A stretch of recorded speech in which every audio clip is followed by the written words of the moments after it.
BTCৰ এখন নগ্ন ছবি মই দেখিবলৈ বিচাৰিছোঁ আজি। মই বৰ্তমান উপস্থিত আছোঁ বাক্সা জিলাৰ বৰমা নিকটৱৰ্তী মাহখৰিয়াত। আৰু মাহখৰিয়াত এখন মই দলং দেখিবলৈ বিচাৰিছোঁ। বিগত আচলতে কেইবা বছৰ ধৰি আচলতে এনেকৈ যাতায়াত অব্যাহত ৰাখিছে এই মাহখৰিয়া অঞ্চলৰ ৰাইজে। আৰু যিহেতুকে চৰকাৰ আহিছে আৰু গৈছে, কিন্তু ইয়াত কোনো ধৰণৰ কাণ হাত দিয়া নাই। যি বিধায়কে বা MCLA ধৰি আজি আচলতে কোনো ধৰণৰ গুৰুত্ব প্ৰদান কৰা নাই। মই সহযোগীক মই দেখিবলৈ অনুৰোধ জনাইছোঁ। এইখন বাহেৰে আচলতে স্কুলত হওক বা কেতিয়াবা বেমাৰ আজাৰ হ'লে যি হস্পিটেলত নিব লগা হয়, তেতিয়া এই বাঁহৰ দলংখনেৰে আচলতে নিব লগা হয়। আৰু মই সহযোগী এনেদৰে মই দেখিবলৈ মই অনুৰোধ জনাইছোঁ। যিহেতুকে ইয়াত সমাগত নিৰ্বাচন 2026 নিৰ্বাচন ইতিমধ্যে মাজত আৰু কেইটামান দিন বাকী আছে। আৰু তাৰ প্ৰাক্ষণত মই উপস্থিত আছোঁ যে বাক্সা জিলাৰ বৰমাৰ এই যি মাহখৰিয়া অঞ্চলত।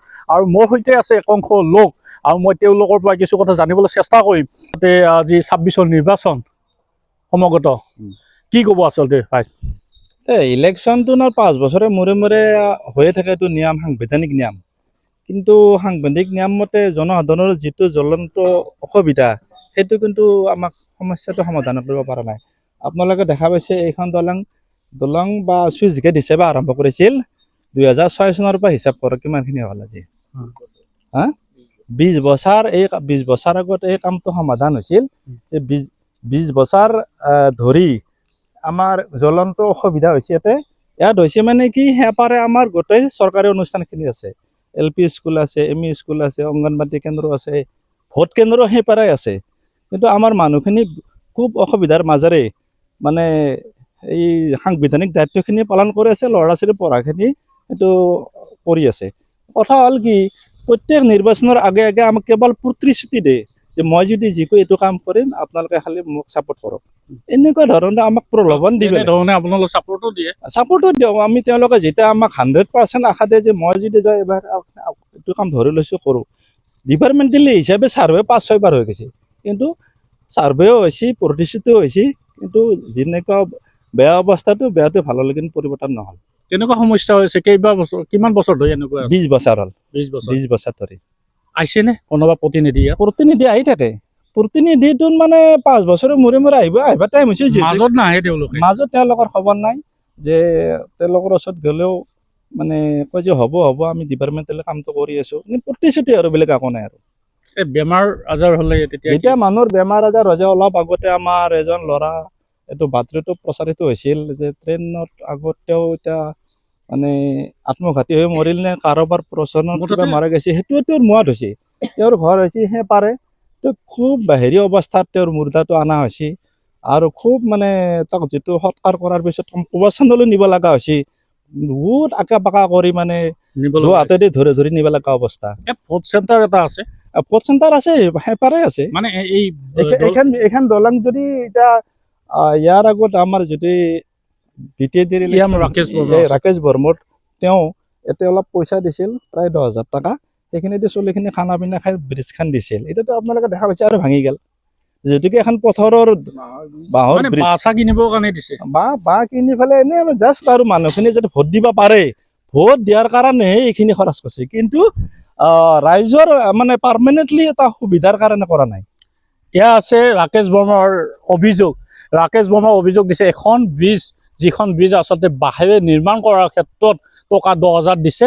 এই 10,000 দিয়ে দায় সামৰিছে ৰাকেশ বৰ্মা। আপোনাৰ ওচৰলৈ আহিছোঁ, কি ক'ব আচলতে বিগত সময়তো আপোনালোকে কেনেকুৱা সমস্যাৰ সন্মুখীন হ'ব লগা হৈছে? আৰু সমাগত নিৰ্বাচন আহি আছে 26-ত, কি ক'ব?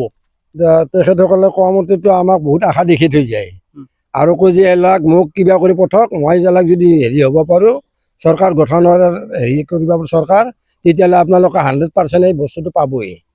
কিন্তু তাৰপিছত আৰু কোনো তত্ত্বাৱধান নাই ৰাইজৰ যি জ্বলন্ত সমস্যা সেনেকৈ থাকিব লগা হৈ যায় এটা বেমাৰী নিব লগা হ'লেও আপোনাৰ মানুহ ধৰা ধৰিকে নি পেলাই আৰু গাড়ীত তোলাব লগা হয় এনেকুৱা কণ্ডিশ্যন চলি আছে বৰ্তমান আজি আৰু বাৰিষাটো আৰু যাব লগা হ'লে তাত তাৰ কোনো এটা পৰিচয় নোযোৱাৰ কাৰণে ছাত্ৰ ছাত্ৰীখিনিয়ে ক'বাত ঘূৰি ঘূৰিয়ে নিব লগা হয় আৰু সেনেকৈ কেতিয়াবা ল'ৰা ছোৱালী স্কুলত যোৱা বন্ধ হৈ যায় কাৰণ কানি কাপোৰ জিকি যায় মানে সেইটো পাৰে অহা ৰাস্তা বেলেগ নাই আৰু ন বেলেগ হয়দি বৰ্তমান এতিয়া নাই আৰু বহুত জাগা দি ঘূৰি যাব লগা হয় মোটামুটি 2 কিলোমিটাৰ জাগা দি ঘূৰিব লগা কিমান হয় মানুহ আছে সেইটো পাৰে সিপাৰে মোটামুটি 50 ঘৰৰ অধিক আছে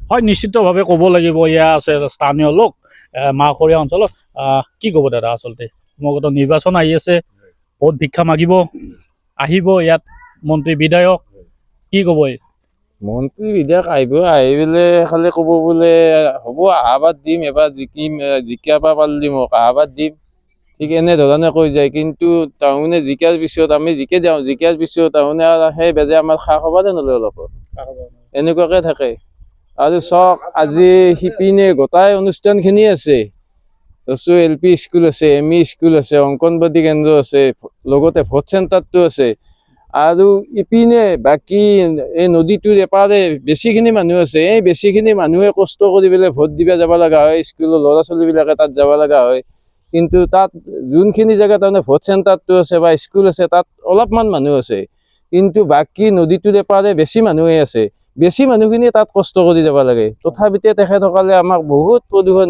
দি পেলাই কিন্তু আজিকালি একো আমি সমাধান পোৱা নাই সংকটত ভুগিছে নেকি আচলতে বাৰিষা আহিব আৰু সেইটো ৰাইজে দেখিছে ক'বলগীয়া একো নাই কিমান অসুবিধাত যে আমি চলি আছো অহা যোৱা কৰি আছো সেইটো আৰু ক'ব লগা সীমা নাই আৰু পানী আহিলে ল'ৰা ছোৱালী স্কুললৈ যাব নোৱাৰে আপোনাৰ দলংখন আজি আছে ভোট দিয়াৰ কাৰণেহে দলংখন দিছে বাঁহৰ দলং সাধাৰণ দলং যিখন দলঙেৰে চাইকেল যাব নোৱাৰি এনে অৱস্থাত আমি চলি আছো ক'বলগীয়া একোৱেই নাই আৰু মানে ল'ৰা ছোৱালী যাবলৈ নোৱাৰে স্কুললৈ পানী আহিলে দলংখন এতিয়াই যাব পানী যি একদম বৰাবৰ তাৰমানে ব্ৰিজখন দিছে তাৰে ভাঙি গৈছে তাৰে ওপৰেদি পানী গৈছে তাৰ কোনো সুবিধা আজিকালি কৰি দিব পৰা নাই এয়া হৈছে মাহখৰীয়া অঞ্চলৰ ৰাইজৰ কিছু আমি কথা আমি